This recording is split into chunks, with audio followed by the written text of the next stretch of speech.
It's time to talk about the New Orleans Pelicans, their season, what it means moving forward. Are there big changes coming? Michael Bolton, does he have the answers?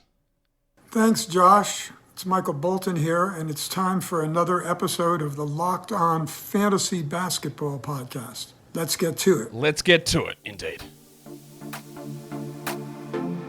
You are Locked On Fantasy Basketball, your daily fantasy basketball podcast, part of the Locked On Podcast Network.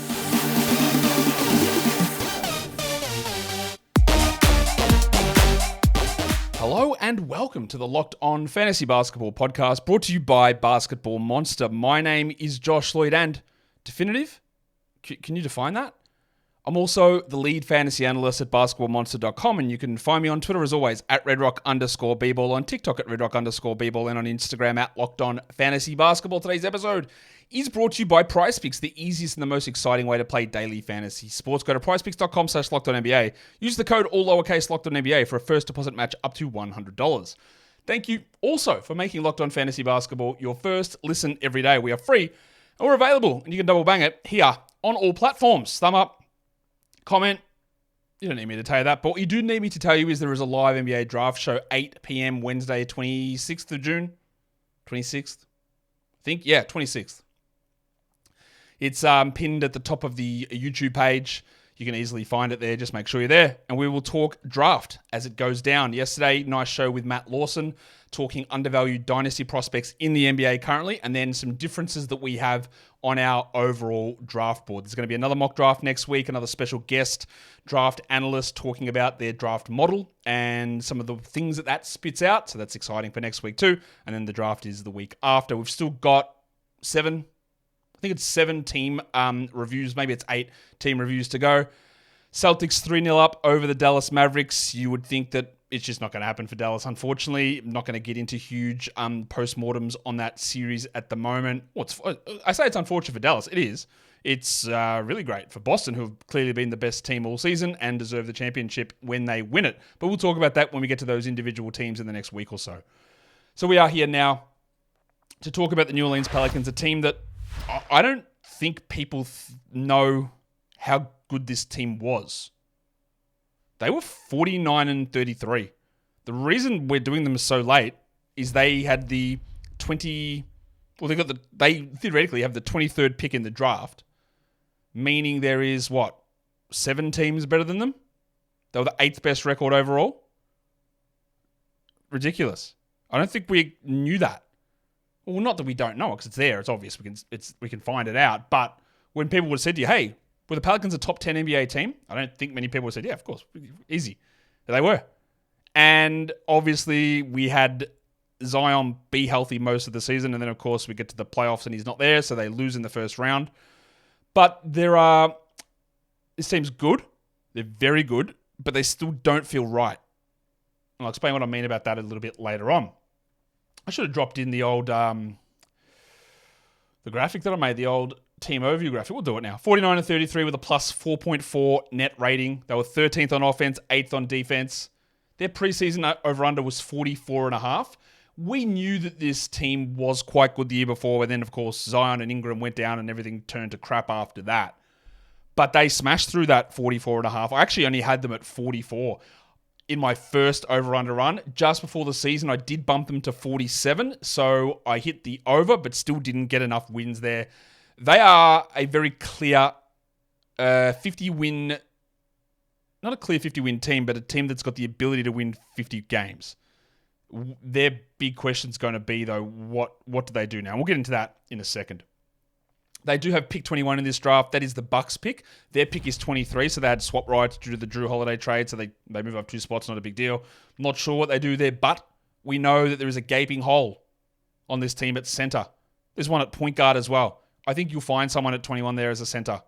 Kal Ware, Daron Holmes, Eve Missy, Zach Edey, probably not. But there are going to be some centers available. Kyle Filipowski, maybe? And not saying that guy could be an impact guy straight away, because it's hard to judge or hard to expect that from a rookie, but I'm not sure where else they get in that center, to be honest. So they need to do something with that pick. Their most common starting group for the season is the group that you think it was. CJ McCollum, Herb Jones, Brandon Ingram, Zion Williamson and the big fella, Jonas Valanciunas. It was not their best lineup. Their best lineup had a staggering net rating of plus 32.1. McCollum, Jones, Ingram, Murphy, and Nance. It's no one's surprised that Valanciunas isn't in that, but Nance is. It is a little bit of a surprise to see that Zion Williamson isn't in that best lineup. Now, of course, it's small sample stuff, but Zion isn't there. He's replaced by Trey Murphy. They are extraordinarily strong and deep, but there are so many questions still about what lineups and what this team is going to do. In terms of free agency, Darian Sebron, who is a two-way guy who we didn't really see anything of him. He's a restricted guy. Don't really think we need to care too much there, but what we do need to care about is what happens with the unrestricted players. There is Jonas Valanciunas, Najee Marshall, and Cody Zeller. Don't worry about Zeller too much. Marshall's important, but his importance on this team is probably much lower than it is on other teams because you've got just so many options here. There's obviously Ingram and Zion. There's Herb. There's Trey.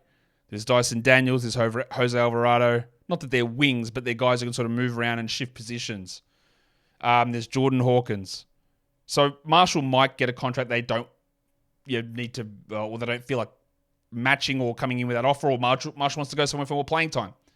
He may or may not be back. Now, the Valanciunas one is a real problem because, we know the fit's bad with him alongside Zion. We know that defensively he struggles. We know that theoretically he can shoot, but he doesn't. He's so slow at getting that shot off. He doesn't take enough threes, so the spacing doesn't work. He's a bad fit.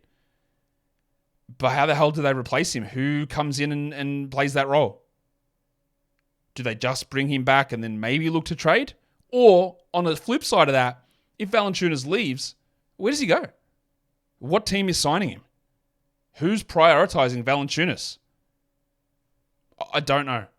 His situation, which then ties into their situation at center, it's one of the big off-season questions. Now, he could just come back because there's no market for him and they can't find anyone else. And then we play the same game again where he plays 21, 22 minutes a night. And there are times when he's good and times when he's bad. And we do the whole thing over again. But that is a huge question mark across the offseason. Two players have team options. One of them is Jeremiah Robinson-Earl, who after the Thunder, who had like 18 guaranteed contracts, had to cut guys. JRE got cut. He'd played pretty well the year before as a second-round pick, but we knew that those sort of players like Robinson-Earl, who were sort of filling in gaps, waiting for other guys to develop or to come back from injury like Chet, he wasn't a high-level long-term option. He came across on a two-way to the Pelicans. He played some interesting minutes. Then they converted him to a full-time contract. Whatever. I spent too much time on Jeremiah Robinson-Earl. Jose Alvarado, he has a team option. They're definitely picking that up. He's underpaid. He's limited, but he's underpaid, so that will definitely be picked up. I can't see why it wouldn't be.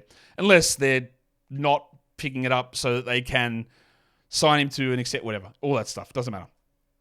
There are two players with non-guaranteed contracts. One of them is Matty Ice, Matt Ryan, who I bet you didn't know was actually on this team, or maybe you did, because he had that hot run earlier in the season and then everyone came back and he didn't play. But the other one whose contract is non-guaranteed is Zion. Now, that doesn't really matter because they're not cutting him, but he didn't hit the thresholds, the benchmarks in his contract that would make his contract fully guaranteed. He didn't hit them. So he's non-guaranteed this year and next year and the year after.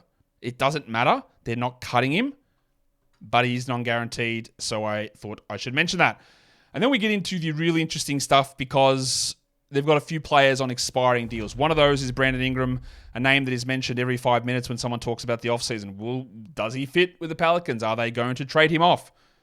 The Pelicans and the Cavs. The Cavs they've got too many centers and too many point guards, so they should send one of those to the Pelicans and then they get a wing back. The fit seems perfect. It's like one of those perfect trades that you might make in fantasy or on 2K when you go, I need a point guard. You've got too many. I need a center. You've got too many, but we've got an extra wing. Do you want him? It doesn't work like that in the NBA, but it's going to get thrown out all the time. Ingram for Garland, Ingram for Jarrett Allen. Throw picks whatever side you want on that. But he's in the last year of his contract. There's all these whispers that they're not going to put a max deal on Ingram. I don't know. Big chance, and by big it's probably 20% chance, but big chance he is moved, and it might be this offseason. The other one is Larry Nance, who's unrestricted. We'll talk about Nance a little bit later on, but while he's still really good, there were signs of slippage. And then there's Trey Murphy, who will be a restricted free agent after this coming season, but this offseason coming up, he will be rookie extension eligible. So do they give him that big extension? I would think he'd be looking for it, but there's also the chance that if they do move on from Ingram, Murphy becomes a full-time starter, and then he could literally get a max contract after this season. So it could be a Tyrese Maxey type situation as well, where he holds off, although the Maxey one was more team side to preserve cap space. It might be the same with Murphy. He's a really interesting one. The other one is EJ Liddell. Cool. He's got a team option that'll make him restricted, but I don't think we really care too much about EJ Liddell, who missed his entire first season with an ACL and then came back, and we didn't really see much of him this year. Today's episode is brought to you by Prize Picks. Prize Picks is America's #1 fantasy sports app with more than 5 million members. It's also the most fun, the most exciting, and the easiest way to get in on the action and watch your favorite sports and players. All you got to do is pick between 2 to 6 individual player stat projections, stick them together, win an entry, and you can win up to 100 times your money back.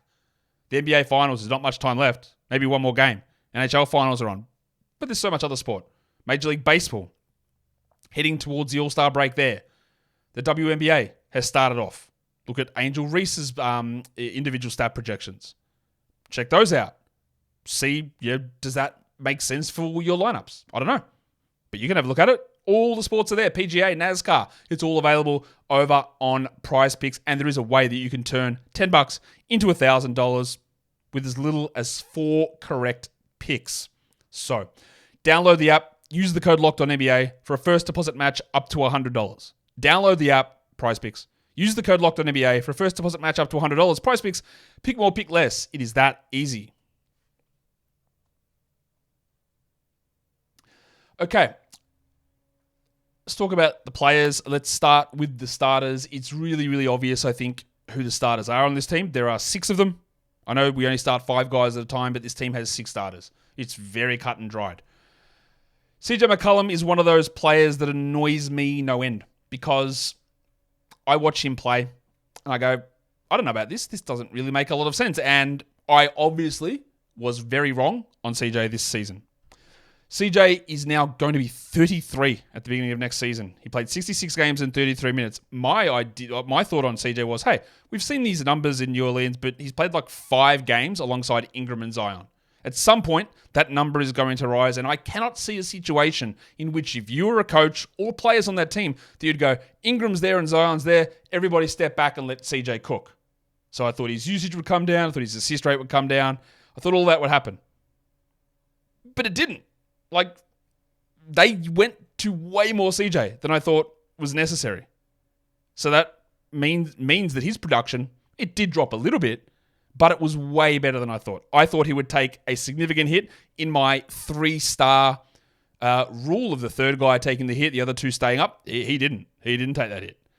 He finished 46th in -1 rankings, 52nd in points, and his ADP was 83. Now, at some point, 33-year-old CJ, who's not really a point guard, he is going to fall, and he is going to fall hard, and he's going to be a backup really quickly. I just don't know if it's going to be this year, coming up, the next year, I don't know. But he is not the player that can maintain this level of production. He's not that star-level player. He averaged 20 points with 3.6 dribbles, 4.3 rebounds, and 4.6 assists, 0.9 steals, and the block numbers, which was sky high to begin the year as part of the Fred VanVleet blocking rule. And then they fell back off when they changed that rule again, or changed that interpretation. He shot just 46 from the field and 83 from the line, 49 on 2s and 43 on 3s. So there are 2 big red flags in terms of this production carrying over. Will he play 33 minutes tonight? Probably.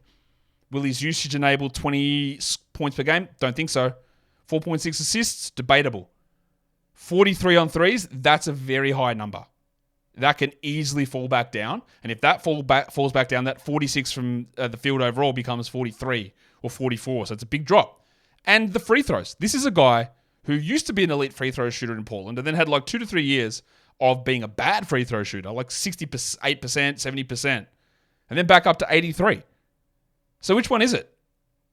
Because that is a difference. And even though you can punt free throws and all that stuff, fewer free throws made means fewer scoring opportunities or fewer points. And that was a big difference there for him.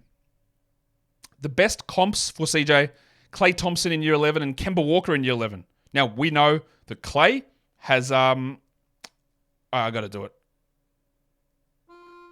He's been on watch all season. He fell away. Kemba Walker in year 11, which I think was the 2022 season, Kemba's out of the league in a year. This is not to say that CJ will be out of the league, but that they are definite cautionary tales of how things can go south quite quickly. He was 87th percentile CJ in EPM, 79th in crafted. That's really strong. And his offensive load was 87th percentile, which is high. It's the lowest it's been, though, since, I think, the 2020 season, back with Dame and the Blazers. It's the lowest it's been since then. But it is still higher than I thought it would be. And when we talk about Zion later, you'll see some discussions I'm going to have on that. But, of course, that all could be turned upside down if Ingram's not on this team. Then CJ's load will stay and maybe rise. But then you run into the efficiency issues. I would never touch this guy in the top 50. Again, I'm telling you, I just won't do it. So even though that I was wrong on him this season by a sizable amount, I'm not going back to that well of a 33-year-old point guard who I do think shouldn't be touching the ball as much. And I think there's going to be a significant and sharp drop. I just won't be touching him. Probably in the top 70, to be honest. You understand why? I hope. Let's talk Ingram. It was a down year for Brandon Ingram. 72nd in -1 rankings, 101st on Yahoo. He played 64 games, 33 minutes. He's only 27. 51st in points leagues with an ADP of 52. People were taking him in that 50 mark. The points league mark was fine. But we know in categories there are some real concerns with Ingram's game. And I have used Brandon Ingram's name a lot during this season to be a guy that the casuals, the real hoopers, the ball don't stops will tell you, look at him. He averages 21, 5, and 6. Of course he's an all-star. But whenever your team is allowing Brandon Ingram to do that, there's just significant limitations on what the overall upside is. Defensively, he should be better. He's not. He should be good at that. 3-point shooting? Is he good? I'm not sure. Can he play off the ball? Not really. Is your team elite when he's got the ball? Not really. It's that sort of player that you put him in a number one spot and the numbers would be great. He could easily average 27, 6, and 7. Easily. And your team would win 32 games. And in this look, they were good. They got to 49 games, 49 wins this season. But Ingram still, at times, is just lost. There were some drops in his game for fantasy. He still averaged 21 points, but 1.3 triples. Bro, take some threes. He was in the 21st percentile for three-point attempt rate. You're not a bad three-point shooter. Take him. 36% from three. That's not awesome, but he's had better years. 5.7 assists. Okay. Not really sure, again, that he should be getting the ball that much. And defensively, there's just never going to be anything there. 0.8 steals and 0.6 blocks. 80% from the line. Now, he went from a bad free throw shooter in LA to like an 87 guy in New Orleans. And now he's back to 80. 80, as you're well aware, because you know numbers, you're a massive fan of the Arabic numeral system. You know how they work. 80 is average. 87 is great. So if he is an 87% free throw player, then he is hitting that ADP at 50. Probably. He's around that mark. If he's hitting them at 80, then he's not. Because the other stuff drops away. His two best comps were year 5 and year 6 of Pascal Siakam. Shaquem. I can see that. Low 3-point attempt rate, low defensive stats, points, rebounds, assists. He probably needs to adapt a little bit more of the way Pascal plays in terms of role and fit versus trying to be that number one guy, which will never work. I'll say this, it makes me sound like Ingram's bad. He's not. He's good. He's really good. 88th percentile EPM, 81st in CPM, but man, take some threes. 21st percentile with your attempt rate. That's the thing. Now, that would impact his overall field goals, but still, despite never taking threes, his field goal percentage was 49. That is just nowhere near efficient enough.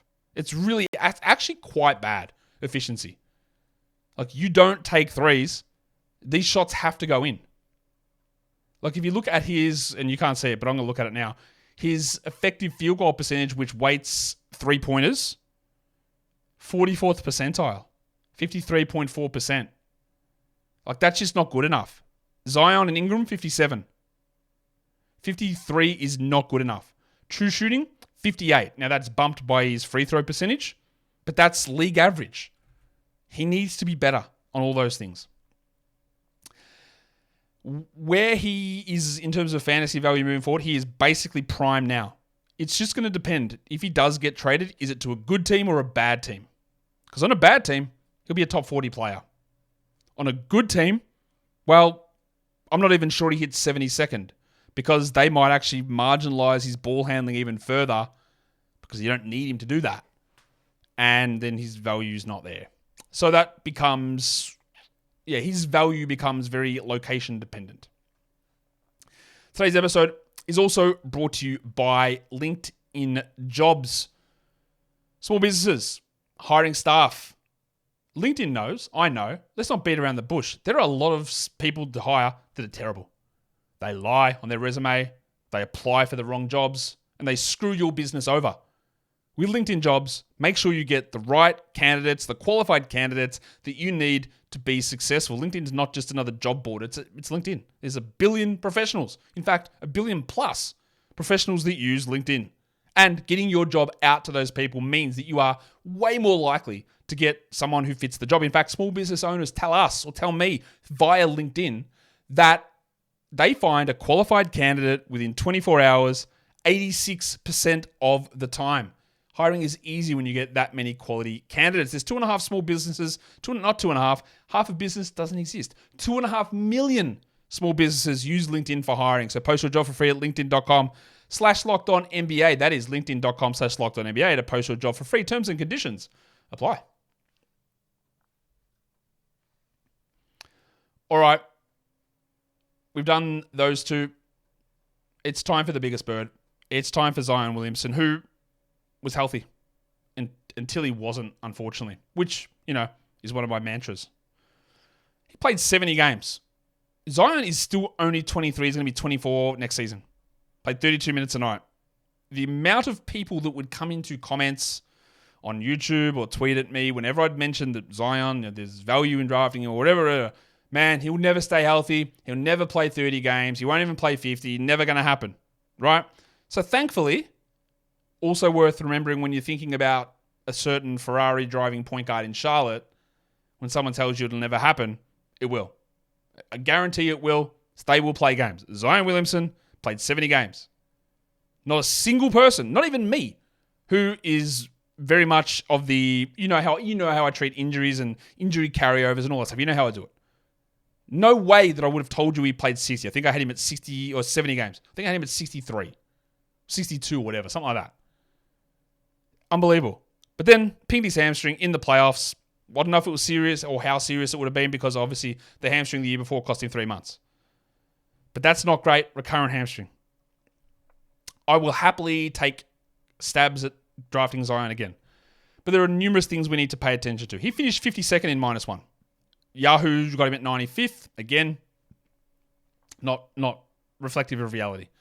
35th in points leagues with an ADP of 54. So ADP is obviously mixed between points and categories. So there was a significant discount for Zion in a points league based on availability. In category leagues, that's about the right spot.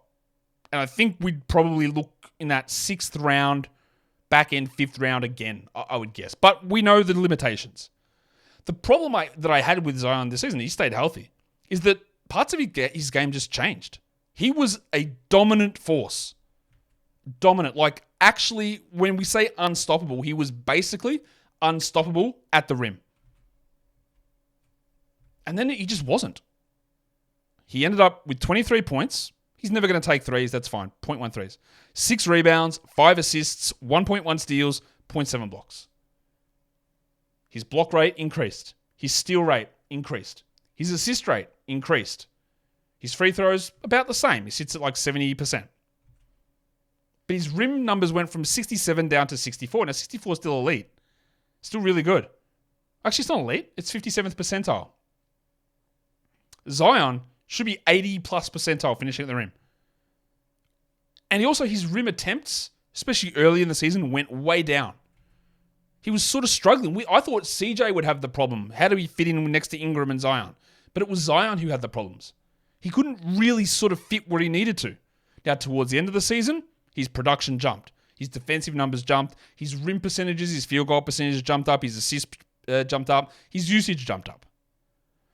But it was still really frustrating to deal with that over the course of the season because it was so low early on. There are so many graphs you can have a look at to see like what his usage was and how low it was, and it peaked at the end of the year. His rim percentages, it was just frustrating to see all these dips. We know there's going to be free throw issues. The steals, actually, that's above average now. Assists should be higher. And there's still room to grow here. There is no reason Zion can't be a 27-point scorer with 60% field goals and 6.5 assists with the same defensive numbers. He should also be a better rebounder, but I'm not going to count on that. His two best comps were year 2 of Ben Simmons and year 2 of Billy Owens, Golden State Warriors legend. Interesting. 89th percentile in EPM, 72nd in CPM. So still impactful, but not as good as it could be. And this is where I don't like it. His box creation, which is a stat, I think it was Ben Taylor who invented this, that gives you an idea of the creation responsibilities. So creation, self-created, creating shots for others. Zion in the 77th percentile. Bro, you need to be the guy that's attacking the rim, kicking it out to everybody, creating your own shot, passing to others. It does not need. Why are you so low on this box creation stat? And that's part of where I go, the fit of Zion and Ingram, it doesn't make sense. This was the lowest box creation score of Zion's career since his rookie season. The overall number was 5.1. His rookie season was 4.7. He needs the ball in his hands more. And I do think that'll come eventually. For reference, like 5.1 was his box creation. McCollum's 7.8. All right? Ingram's 9. What is interesting is McCollum's was 8.1 the year before, dropped to 7.8. Ingram's went from 10.7 to 9. Zion's went from, if I can find the Zion page, Zion's went from 5.7 it was? Let me check. So 6.7 to 5.1. So I was out there thinking that CJ was going to take all the hit, whereas he stayed the same, and Ingram and Zion took the steps back. But that box creation being that low is crazy. Like, it's crazy to me. His offensive load being lower than Ingram's is crazy. And he's still young. You'd think that his peak and prime is going to be younger than most. Instead of being 27 to 30, it's probably now 24 to 27 because of the injuries in the body. But there are very clear, easy pathways for him to be a top 20 fantasy guy. Don't bank on it. Don't draft that way. Don't value that way. But it's very easy. 27 points, 6 rebounds, 6.5 assists, defensive numbers, maybe they improve, who cares? 60% plus from the field. Maybe the free throws improve, maybe they don't. But you just do everything. Like, he could average 30 a game. But, it's just frustrating. It's just frustrating. Now, let's look at the next guy. Let's look at Herbalife Jones, one of the poster boys for Don't Trust the Yahoo rankings. Herb was quite good this season, but we know there was so much inconsistency in his game. He played 76 games. He's 25.5. 31 minutes a night. 104th in -1. Yahoo tells me he's 41st. Cool. That's great. Herb Jones, a 4th round player? Absolutely not. What are we doing? No, he's not. Don't get sucked into that. His ADP was 135. He was 137th in points leagues. Yeah, now he's not very good in points leagues. We know this. And his value is tied to defensive categories, namely steals. And the way that he gets steals is very bunchy. 4-4-4-0-0-0, 4-4-0, 2-2-2-0-1. It's all over the shop. Bad stretch, good stretch. Good shooting numbers, bad shooting numbers. It's all over the place. It's not consistent. He averaged 11 points a game with 1.5 threes. This is where I'll tell you that 41 on Yahoo is just a nonsense number. 11 points per game is so far below average. 1.5 threes, below average. 3.6 rebounds, below average. 2.6 assists, below average. It's 4 categories straight away below average. 1.4 steals, that's pretty good. That's well above average. 0.8 blocks, not a bad number. Pretty good. About bang on average. 50% from the field, average. 87 from the line, very strong. Low volume, not impactful. And then it's just because he doesn't turn it over that those metrics tell you how good he is. Not that good. Not top 40. Or not top 45. He's not. He'll never get there. I don't think. But he was awesome this season in his role. He has turned from a complete non-shooter into a guy that you never want to give big volume to, but they go in. Improving to 87 from the line is gigantic. 42 from 3 is massive. And it should give us gigantic and massive hope, I say those two words again, in a player we're going to talk about later in Dyson Daniels. Turning into a legitimate shooter, strong finisher. Passing improved as well, but you never want to give that big usage to Herb. The best comps for him were year 4 of Danny Green, that's when he was with the Spurs, and then Eddie Jones, final year in LA, I think that was. 85th percentile EPM, 91st CPM, got his first all-defense nod. What I find interesting, he blocked 0.8 shots per game, again, league average. 10th percentile in contesting shots at the rim. That's a lot of blocks for never contesting shots at the rim. He is an elite defender. He's an elite defender, and those steals are great. But we also know when you're hanging your hat on steals, you're going to fluctuate game by game, week by week, month by month, but also year on year. He might have 2 steals a game next season. He might have 1. It could easily happen. And then the fantasy stuff goes back and forth. And if you ever draft Herb Jones in a draft and you want to go early on him, you basically then move into a spot where you're punting points. That's how it works, because the big gap that you create there, it's so hard to get back. And that's, again, one of those hang-ups and issues you have with Herb. Awesome player, defensively fantastic. Blocking that many shots without contesting shots is ridiculous. The improvement in his shooting is massively commendable. Just doesn't take enough of him. You're hitting him at 42%. I need to see, that's Brandon Ingram numbers. He needs to take more of them. And he's got some ability to ramp up a little bit. But he's not going to be the first choice to ramp up. We'll talk about who that is a little bit later. This is going real slow, as I say my key catchphrase. Jonas Valanciunas. He's 32. He played every game. 23 minutes a night. Yahoo ranks him 74th. No worries. 7th round player, yeah? Maybe close to 6th. Fantastic. That's definitely what he was. 126th in -1 rankings. 113th in points. His ADP was 97. I was fine with him around the 105, 110 mark because I just wasn't going to find a center to give me good rebound numbers in that area. And that's all I wanted him for. And the year before, I faded him because I said he's not going to play when Zion's there. Then Zion played 30 games and Valanciunas was better. And this season I said, well, if Zion's there, he's not going to play. And Zion was there, so he didn't play. 12 points, 9 rebounds, 2 assists, 0.4 steals, 0.8 blocks. 56 from the field is strong. 61 on 2s. 79 from the line is great. But he just got benched so many times. He got benched at the start of second halves now. We saw some jump ups from him at times. Players will go out. He's the ultimate ramp up player. Zion's out. You're going to get big top 60 numbers from Jonas. But with the way the team is constructed, it's so hard to get this. His comps, LaMarcus Aldridge year 12. It's an interesting one. I guess it's the lack of defensive stats. And then it's Serge Ibaka year 11, which is Toronto Serge Ibaka. Which Serge, who used to be an elite shot blocker, I think it does escape our memory sometimes that his later years, he never blocked any shots, Serge Ibaka. And that's why the shape here is similar. Jonas was 67th percentile EPM, 73rd on crafted. Yeah, pretty good. He's a solid player. He's a useful enough backup, low-minute starter, but the fit here is horrendous. And part of it is like you want someone next to Zion who's a rim protector or a spacer. And he's neither. 46th percentile rim defense. That's really bad, man. He doesn't block shots. He contests a decent amount, but he doesn't block them. Teams just go through him. And the fit on offense is bad as well. But then it ties back to like who wants him in free agency? Who do the Pelicans get that's better? And I'm not sure there's a clear answer. I mean, do we just back in this dance again? We probably are. But he's 32. Won't play 82 games again.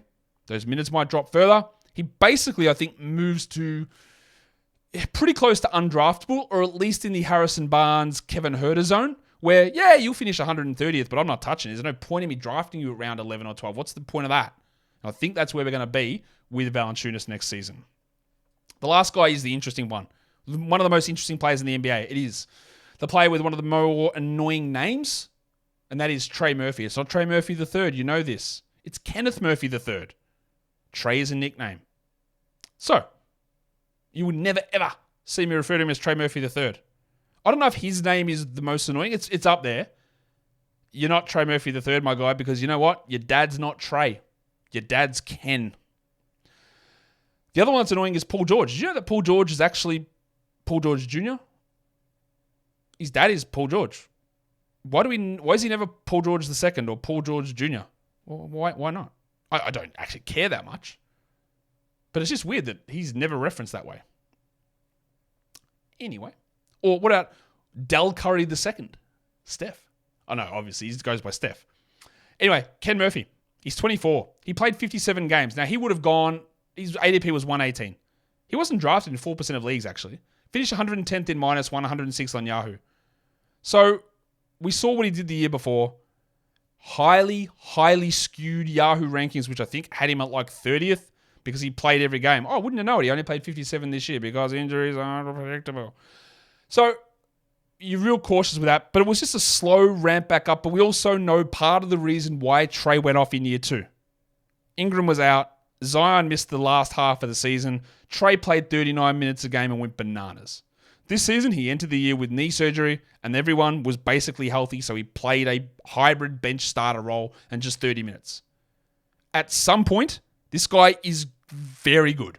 He is going to, it's almost like, I don't know, I'm into baseball a lot at the moment, watching a lot of baseball. It's a sport that's going on, right? And I don't know how much baseball you know, but like the Baltimore Orioles. There's just so many prospects on that team that they have to send guys down to AAA. There's guys that can't come up and get regular at-bats. That they're going to have to just do something to get these guys opportunities to play or move them on for other guys. And that's where we're at, I think, here with Trey. He's so good. He's very good. You need 34 minutes a night of him, but you can't find it. 15 points and 3 threes in just those 30 minutes. 5 rebounds, 0.9 steals and half a block. 44 and 82, including 60 on his 2s and 38 on his 3s. But that's the rub, isn't it? Is that 44 overall is bad field goal percentage.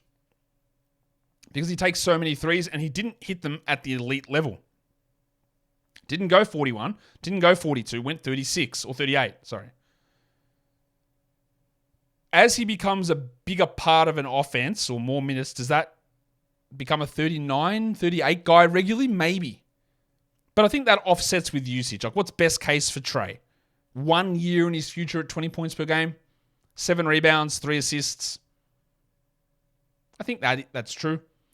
I think he's a pretty solid defender, but defensive stats aren't really there. And that's going to be the concern here from a fantasy perspective, is that Yahoo ranking was clear garbage the year before. Clear. But does he have the overall robust fantasy game to be a perennial top 40 guy? I don't think so. It's points, it's 3s. It might be efficiency, but because we use field goal percentage instead of effective field goal percentage, it's never going to be sitting 52, 53, meaning he's probably going to be average to negative in that category. And he can drive, he can finish, so he will get more free throw attempts. But top 20, top 30, I don't think we get there with Trey as much as I like him. His best comps were Hornets and Bulls legend Scott Burrell, year 2, and then the Orlando Magic version of the thick hogsman Tobias Harris. It actually makes a little bit of sense. 84th percentile EPM, 89th in crafted for Trey Murphy. He's just highly impactful. His defensive rebounding quality, pretty low. 31st percentile, needs to be better there. Almost no chance to me he plays only 30 minutes next season, or that he finishes outside the top 100. There's no way that's going to happen, I don't think. But it's still, we need the minutes. We need to find where that spot is. We are in year 4. He needs to be starting. And how they do that, I don't know. There are 2 ways. You trade Ingram, and he starts there. You trade CJ, and then you just have Ingram and Zion as full-time point guards. I'm not sure that works, though. Or you bench Herb Jones, but you can't because of his defense. Or you play full-time Zion at center, and you can't because he doesn't defend well enough. These are the impossible questions this team has to try and answer. But I am super excited about what Trey or Ken is going to bring us next season. Let's go through some other players of note. Not many of them that are worth massive discussions. Let's talk Larry Nance. Larry Nance in the past, and he still was this season, but in the past had always been this guy that when he played 25 minutes a night, the fantasy metrics would love him, and he'd be really useful, but in a punt point scenario. This season, we did see some drop-off, understandably. Knee injuries all through his career. A lot of health-related problems. Everything seems to happen to him. He still played 61 games, only played 20 minutes, but he's 31. Now, he was technically their starting/closing center. He didn't start games, obviously. I don't think he started a single game, but he started a lot of second halves, and he was the key piece. But much like the way the Bulls use Alex Caruso, they just can't deploy Nance more than that. He's never going to be 28 minutes a night. He was 185th in -1, 228th on points leagues. He doesn't do much for points. He averaged 6 points, half a three, 5 rebounds, 1 steal. Shot 57 and 77 from the field in the line. He shot 42 on threes, doesn't take many of them. Good finisher, but in the past, he used to be a much better steals guy, higher usage player, more assists, and better finishing. He's 32. Well, he will be 32. He's 31. All that fell away. He was still great for this team. He still was a huge, massive fit next to Zion. Not perfect, but what he does is just winning basketball. But it wasn't as good. 59th percentile EPM, 82nd on crafted. His best comps, Collison, year 9, and Kobe Dietrich. Who the hell is that in year 9? His regularized adjusted defensive turnover number, 99th percentile. He makes stuff happen. Defensive event creator.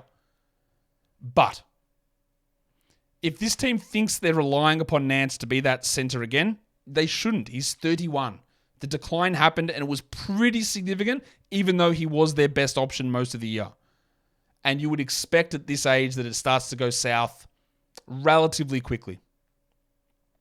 There's not much more for Nance than these 20 minutes a night, unfortunately. Any chance of him being a fantasy guy outside of a very short-term streamer for most leagues, I think is probably over. What they do need, though, is for Dyson Daniels to step up. Daniels played earlier in his rookie season than I expected, then hurt his ankle and then was sort of lost after that. Came in this season, it was always going to be a real crunch for minutes because how deep this team was. But he established himself when CJ went down with that pneumothorax again. Established himself, really strong role. Then he had a knee injury as well. 61 games, 22 minutes. He's 21 only, Dyson. The huge part here is what can the Pelicans shooting coach, Fred Vinson, do with him. 169th in -1, 171st on Yahoo. That's 22 minutes. Let's 50% that. Let's 50% his numbers. Get into 33 minutes, the starter. 10 points, 1 3, 6 rebounds, 4.5 assists, 2 steals, 0.6 blocks. Pretty good. The scoring is very low, but he flashed a lot more. The reason they need his shooting to come up because he needs to replace CJ McCollum. He needs to be the starting point guard, but given that he can't shoot, that's a problem. 31% from 3. 55 on his 2s and 64 from the line at 44 overall from the field. I do believe that he can turn into a 36% three-point shooter. Mainly because of where he is, but also the G League Ignite pathway in the NBA bumps the percentages. The 2 comps for him are massively impactful players. Year 2 of the wave pool, DeAnthony Melton, and rookie year, Lonzo Ball. That's the type of player. Low usage offensive guy who turned and worked into becoming very good three-point shooters, who are elite defenders, elite defensive event creators, and very strong passers. And Dyson can do those things, I think. I'm very excited, by the way, for those of you in Dynasty Leagues and drafts for his brother, Dash. A little bit smaller, more of a scorer, though. He's like 16, I think, now, so about 2-3 years away from coming into the draft. 77th percentile in crafted, 68th percentile in EPM for Dyson Daniels. But what did stand out to me also was his passer rating, 88th percentile. I think he can handle that part of the game. It's the defensive part where he's set as well. He needs to be able to shoot. That's the key thing now, year 3 for Dyson Daniels. Maybe a little bit of a dynasty buy low player. Because if he can be a 30-minute a night guy that's DeAnthony Melton, you love it. That's a top 100 player, easy. And I've got a level of confidence in him. I was very impressed with some of the steps forward. Not all the way there. But this is the make or break year 3 coming up. And much like with Trey Murphy, what hole does he fill? Giggity. Last player, Jordan Hawkins. Remember at the start of the year when this team had a lot of guys out and there were people talking about how Jordan Hawkins was a top 5 redraft player or he's going to be rookie of the year, blah, blah, blah. Played 22 games. No, sorry, he didn't. He played 67 games, 17 minutes. He's 22. it's worth remembering with guys like this, with anyone from this draft, when you see shooting numbers from college or players coming in, that doesn't really mean anything. It means a little bit, but so much debate. Is Grady Dick the best shooter? Is Jordan Hawkins the best shooter? Well, did they do anything as rookies? Not really. Shot 37% on threes, cool. But 41% on his twos, 38% overall from the field. He finished 372nd in -1. He averaged 8 points with 2 rebounds and an assist. And 0.3 steals. He only played 17 minutes. Let's double those numbers. 16 points in 34 minutes. Great. 3.2 dribbles. Great. But the question is, what else do you do? And the fact that I asked that question about Jordan Hawkins, and then his number one comparison was year 3 of Lonnie Walker, who is the epitome of what else do you do, should raise some massive fantasy red flags. 16 points with 3 threes, if we extrapolate this to 34 minutes, is awesome.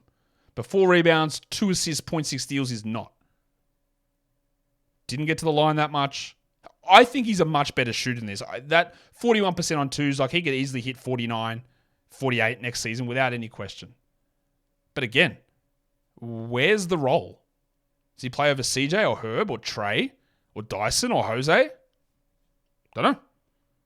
I expect a big step forward, but I also think that our expectations for him this year, but also moving forward in his career, should be relatively low.